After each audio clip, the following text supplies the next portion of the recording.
Video like जरूर कर लीजिए और ऐसे वीडियो लगातार फ्री में पाने के लिए चैनल को तुरंत सब्सक्राइब कर लीजिए और बेल आइकन को जरूर टैप कर लीजिए ताकि आगे भी सारे वीडियो आपको मिलते रहे। यूट्यूब में फॉलो करते हैं तो प्लीज ये वाला फ्री टेलीग्राम चैनल जरूर ज्वाइन कर लीजिएगा। सारे नोटिफिकेशन सारे अपडेट यहीं पे आते हैं, ध्यान रखिए। हेलो एवरीवन, हिस्ट्री को पढ़ने का सबसे सिंपल तरीका है उसे टाइमलाइन के थ्रू पढ़ना। अगर आप इसे टाइमलाइन के थ्रू पढ़ेंगे तो ना ही सिर्फ हिस्ट्री आपको अच्छे से समझ में आएगी बल्कि ज्यादा लंबे समय तक ध्यान भी रहेगी, जिसका आउटपुट आपको अपने एग्जाम में भी देखने को मिलेगा। पिछले वीडियो में मैंने एंशिएंट हिस्ट्री की टाइमलाइन को कवर किया था। उसी के कंटिन्यूएशन में आज हम मेडिवल हिस्ट्री की टाइमलाइन एंड कुछ इंपॉर्टेंट इवेंट्स को ब्रीफली डिस्कस करेंगे जो आपके एग्जाम पॉइंट ऑफ व्यू से काफी ज्यादा रेलेवेंट एंड इंपॉर्टेंट है। और आगे बढ़ने से पहले मैं आपको बता दूं कि स्टडी फॉर सिविल सर्विसेज की सभी यूट्यूब वीडियोस बिल्कुल फ्री हैं। आप इन्हें अपनी प्रिपरेशन के लिए देख सकते हैं एंड अगर आप कोई भी पेड कोर्स ज्वाइन करना चाहते हैं तो स्क्रीन पे दिए नंबर्स पर आप कॉल कर सकते हैं। आप देख रहे हैं स्टडी फॉर सिविल सर्विसेज, मैं हूं सौम्या सिंह। तो चलिए अब वीडियो को स्टार्ट करते हैं। तो देखिए, भारत में मेडिवल हिस्ट्री की शुरुआत हुई 700 एडी से। दरअसल कुछ हिस्टोरियंस की माने तो जब हर्षवर्धन का रूल खत्म हुआ उसी के साथ एंशिएंट हिस्ट्री भी वहीं पे खत्म हो गई एंड उसके बाद के इतिहास को हम मेडिवल हिस्ट्री में पढ़ते हैं। पर वहीं कुछ दूसरे हिस्टोरियंस का यह मानना है कि जब भारत में सबसे पहला सक्सेसफुल इन्वेजन हुआ अरब्स के द्वारा, मुस्लिम्स के द्वारा, वहीं से भारत में मेडिवल हिस्ट्री की शुरुआत होती है। इसलिए मेडिवल हिस्ट्री को हम क्रोनोलॉजिकली 5 पार्ट्स में डिवाइड करते हैं। अर्ली मेडिवल पीरियड, दिल्ली सल्तनत, the Mughals, Marathas and regional states.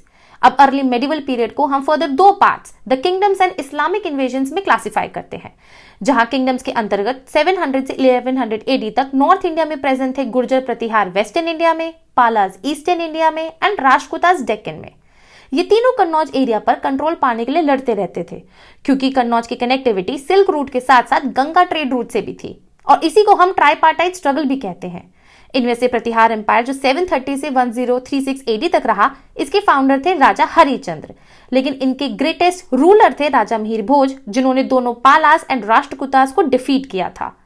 Pratihara empire के डिक्लाइन के बाद काफी सारे छोटे छोटे राजपूत किंगडम्स का राइज हुआ, जैसे कि दिल्ली के चौहान्स, कन्नौज के राठौर्स, मेवाड़ के गोहिलास, बुंदेलखंड के चंडेलास, मालवा के परमार्स और सोलंकीज गुजरात के। वहीं पाला एम्पायर की स्थापना की किंग गोपाला ने 750 एडी में और इन्हीं को बंगाल का पहला बुद्धिस्ट किंग भी माना जाता है। इनको सक्सीड किया राजा धर्मपाल ने, जिन्होंने स्थापना की विक्रमशिला यूनिवर्सिटी की भागलपुर बिहार में और नालंदा यूनिवर्सिटी को भी रेनोवेट कराया। अगर राष्ट्रकूटास की बात की जाए तो राष्ट्रकूटा के फाउंडर थे राजा दंती दुर्ग, जो चालुक्यास के फ्यूडेटरी थे एंड इन्होंने चालुक्यास और बदामी को डिफीट करके अपना किंगडम स्टैब्लिश किया था। इनके सक्सेसर कृष्णवन के रीन में ही फेमस कैलाशनाथ टेम्पल का कंस्ट्रक्शन हुआ था एलोरा में and king Amogh Varsha one, जो जैनिज्म के फॉलोअर थे, इन्हें अशोका ऑफ द साउथ भी बोला जाता था। इसी टाइम में इन तीनों किंगडम्स के कंटेम्पररी थे साउथ इंडिया के चोलास, जिसकी स्थापना की किंग विजयलाया ने 1850 एडी में। लेकिन इनकी मोस्ट इंपॉर्टेंट किंग थे राजा राजा वन, जिन्होंने राजेश्वर या बृहदेश्वर टेम्पल का कंस्ट्रक्शन कराया थंजावुर में। इनकी खुद की नेवी थी, इन्होंने चेरास को डिस्ट्रॉय किया और मदुरई, श्रीलंका और मालदीव्स पर भी अटैक किया। इनके बाद दूसरे इंपॉर्टेंट रूलर थे राजेंद्र वन, जिन्होंने चोला लेवी को काफी स्ट्रॉन्ग बनाया, लोकल सेल्फ गवर्नमेंट को बढ़ावा दिया और गंगईकोंडा चोलापुरम का टाइटल भी अज्यूम किया। बात करते हैं इस्लामिक इन्वेजन्स की। भारत को सबसे पहले इन्वेड किया अरब्स के मोहम्मद बिन कासिम ने सिंध पर अटैक किया 712 एडी में एंड इसी के बाद भारत में इस्लाम और सूफिज्म इवॉल्व हुआ, जिसे हम आगे आने वाली वीडियोस में कवर करेंगे। कासिम के बाद टर्क्स के महमूद ऑफ गजनी ने भारत पर 17 बार इन्वेड किया, जिसमें से 16वां invasion on Somnath temple is very famous. ये सभी इन्वेजन्स भारत पर रूल करने के लिए नहीं बल्कि भारत को लूटने के लिए की गई थी, क्योंकि आप जानते ही होंगे कि उन दिनों भारत को सोने की चिड़िया बोला जाता था। गजनी के बाद मोहम्मद गोरी ने भारत को इन्वेड किया एंड 1192 में पृथ्वीराज चौहान को हराकर भारत में मुस्लिम रूल की शुरुआत की। 1206 में गोरी की डेथ के बाद दिल्ली सल्तनत पीरियड की शुरुआत हुई, जिसमें सबसे पहले आती है मामलुक डायनेस्टी यानी कि स्लेव डायनेस्टी 1206 से 1290 एडी तक। इस डायनेस्टी के फाउंडर थे कुतुबुद्दीन ऐबक, जो मोहम्मद गोरी के गुलाम थे। इन्होंने लाहौर को अपना कैपिटल बनाया और कुतुब मीनार का कंस्ट्रक्शन भी स्टार्ट किया। जब ऐबक की डेथ पोलो खेलते हुए 1210 में हुई तो इनको सक्सीड किया इनके गुलाम इल्तुतमिश ने, जिन्होंने कैपिटल लाहौर से दिल्ली शिफ्ट कर दी और कुतुब मीनार का कंस्ट्रक्शन भी कंप्लीट किया। इनके बाद आती है रजिया सुल्तान, जो first and only female Muslim ruler थी पूरे मेडिवल हिस्ट्री में। इनको सक्सीड किया बलबन ने, जिन्होंने पर्शियन फेस्टिवल नवरोज को इंट्रोड्यूस किया था।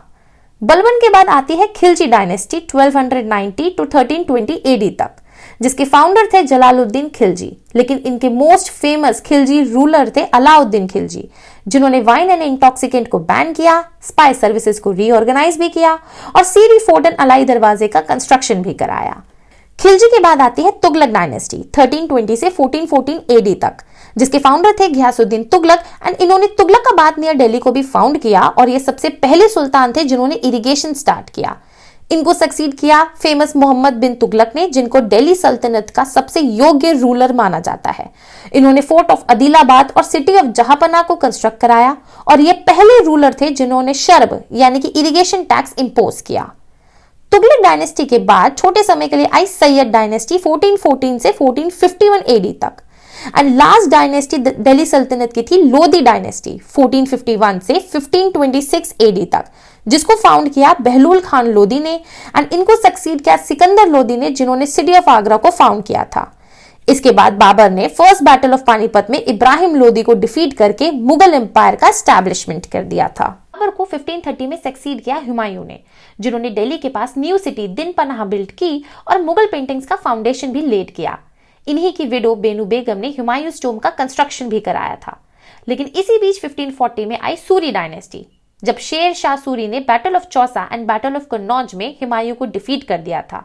लेकिन हुमायूं ने 1555 में सूरी को डिफीट कर मुगल एम्पायर को वापस स्टैब्लिश किया। अकबर ने हुमायूं को सक्सीड किया 1556 में एंड सेम ईयर में सेकंड बैटल ऑफ पानीपत को भी जीता बाय डिफीटिंग हेमू, जो कि सूर्स के वजीर थे। अकबर ने बुलंद दरवाजे का भी बिल्ड कराया था नियर फतेहपुर सीकरी। अकबर के बाद आए प्रिंस सलीम इन 1605, जिन्हें जहांगीर भी बोला जाता है। Captain Hawkins and Thomas Roe ने इनके कोर्ट को विजिट किया एंड फरमान भी पाया for establishing English factory at Surat. Shahjahan ने जहांगीर को सक्सीड किया 1628 में, जिनके बाद औरंगजेब ने गद्दी संभाली 1658 में। औरंगजेब काफी अच्छे वीणा प्लेयर थे, लेकिन इन्होंने अपने कोर्ट में म्यूजिक को बैन किया और जजिया एंड पिलग्रिम टैक्स भी रीइंपोज कर दिया था। ये तो बात हो गई ग्रेट मुगल्स की। लेटर मुगल्स को हम आगे आने वाली वीडियोस में कवर करेंगे। अब चलते हैं और समझते हैं मराठा एम्पायर के बारे में। मराठास का एग्जिस्टेंस जहांगीर के ही टाइम से स्टार्ट हो चुका था, जब शिवाजी के फादर शाहजी भोसले ने मराठास को एस्टैब्लिश किया था एज ए किंगडम। लेकिन इस किंगडम को एम्पायर में बदलने का काम किया था शिवाजी ने, जब उन्होंने गद्दी संभाली 1627 से 1680 तक। शिवाजी की डेथ के बाद उनके बेटे शांभाजी ने रूल किया मराठा एम्पायर 1680 से 89 तक, जिसके लिए उन्हें काफी स्ट्रगल भी करना पड़ा था अपने भाई राजा राम के साथ। शांभाजी की डेथ के बाद उनके भाई राजा राम ने गद्दी संभाली 1689 से 1700 तक। लेकिन जब इनकी डेथ हुई तो इनके बेटे शिवाजी थर्ड एक माइनर सन थे, इसलिए शिवाजी थर्ड की मदर ताराबाई ने अपने बेटे को गद्दी पे बैठालकर पूरे साम्राज्य को संभालना शुरू किया।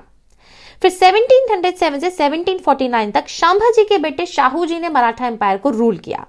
दरअसल औरंगजेब शाहू जी को कैप्चर करके ले गए थे, लेकिन औरंगजेब के बेटे ने शाहू को रिलीज किया ये सोचकर कि वो ताराबाई के साथ स्ट्रगल करेंगे, फाइट करेंगे, और हुआ भी ऐसा ही। शाहू जी ने स्ट्रगल किया ताराबाई के साथ और वो जीत गए, जिसके बाद उन्होंने 1707 में गद्दी संभाली। उनकी इस जीत में इंपॉर्टेंट कंट्रीब्यूशन दिया था उनके सेनापति बालाजी विश्वनाथ ने, जिनको 1713 एडी में शाहू जी ने अपना पेशवा भी घोषित किया। और इसी के बाद एरा ऑफ पेशवा की शुरुआत हुई, जहां पहले पेशवा थे बालाजी विश्वनाथ 1713 एडी में। इनके बाद सेकंड इंपॉर्टेंट पेशवा आए बाजीराव वन, जिन्होंने 20 इयर्स तक मराठा एम्पायर को रूल किया, 41 बैटल्स भी लड़ी और एक भी बैटल नहीं हारी। इनके बाद थर्ड मोस्ट इंपॉर्टेंट पेशवा आए बालाजी बाजीराव, जिन्होंने थर्ड बैटल ऑफ पानीपत लड़ी, जिसमें मराठास हार गए, और इसी के बाद मराठा एम्पायर का डिक्लाइन स्टार्ट हो गया। अगर रीजनल स्टेट्स की बात की जाए तो जो दो मोस्ट इंपॉर्टेंट एम्पायर्स थे वो थे Vijayanagara empire and Bahmani kingdom, और इन दोनों के ही बीच में कांस्टेंट कॉन्फ्लिक्ट रहता था रायचूर दोआब, तुंगभद्रा दोआब एंड मराठावाड़ को लेकर के। विजयनगर एम्पायर को फाउंड किया था हरिहर एंड बुक्का ने, और अदर इंपॉर्टेंट किंग्स थे यहाँ पे देवराय 1, देवराय 2 एंड कृष्णदेवराया। कृष्णदेवराया ने बहामनी किंगडम को 5 कॉम्पोनेंट्स अहमदनगर, बीजापुर, गोलकोंडा, बेरार एंड बिदर में तोड़ दिया था। लेकिन 1565 में बैटल ऑफ तल्लीकोटा में राम राय, जो कि विजयनगर एम्पायर के उस समय रूल कर रहे थे, उनको हरा दिया था combined forces of Bijapur, Ahmednagar, Golconda and Bidar ने, और इसी के साथ विजयनगर एम्पायर डिक्लाइन हो गया था। के के साथ हमारी मेडिवल हिस्ट्री की टाइमलाइन अब यहीं पे खत्म होती है। उम्मीद है आपको ये टाइमलाइन अच्छे से समझ में आ चुकी होगी। मैं ऐसे ही आपके लिए और इंटरेस्टिंग वीडियोस आगे लाती रहूंगी। तो बहुत जल्द मिलेंगे नेक्स्ट वीडियो में। तब तक के लिए take care and bye bye.